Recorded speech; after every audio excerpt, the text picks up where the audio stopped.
नमस्कार दोस्तों, हमारे चैनल में आपका स्वागत है।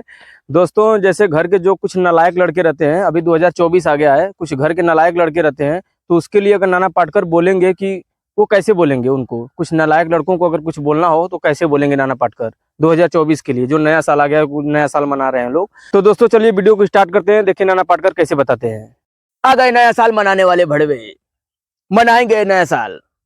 इन्होंने 2023 में गांड मरवा ली, 12 महीनों की मां चुद गई और 2024 में नया साल मनाने आए हैं।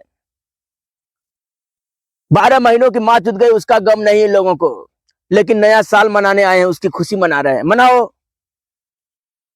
बाप खेत में काम कर रहा है जाके, इतनी बड़ी ठंड में जाके बाप काम कर रहा है, लेकिन बेटा पीछे जाके लौंडिया घुमा रहा है। घुमाओ, ये घुमाएगा क्योंकि उसको आदत है, घुमाएगा वो।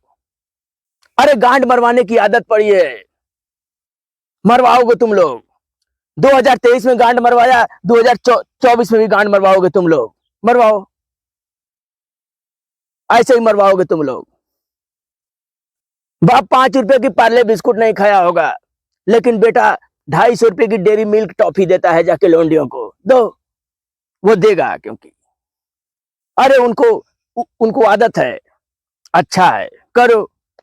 मेरी जिंदगी बर्बाद है, मैं करूंगा। अरे तुम लोग 2024 में कुछ नहीं करोगे, जैसे 2023 में गांड मरवाए वैसे 2024 में भी गांड मरवाओगे। मरवाओ, मरवाते रहना ऐसे ही गांड।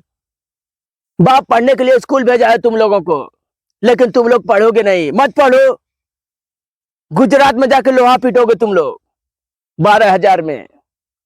तब तुम लोगों को समझ में आता कि पहले मैं गांड मरवा लिया होता तो अब मैं लोहा नहीं पीटता। पीटो, ऐसे ही लोहा तुम लोग पीटते रहोगे। मेरी जिंदगी बर्बाद हो गई है। अरे तुम लोगों को गांड मरवाने और मां चुदवाने की आदत है, चुदवाओ, ऐसे चुदवाते रहना गांड मार। दोस्तों, इस वीडियो को दिल पे ना ले।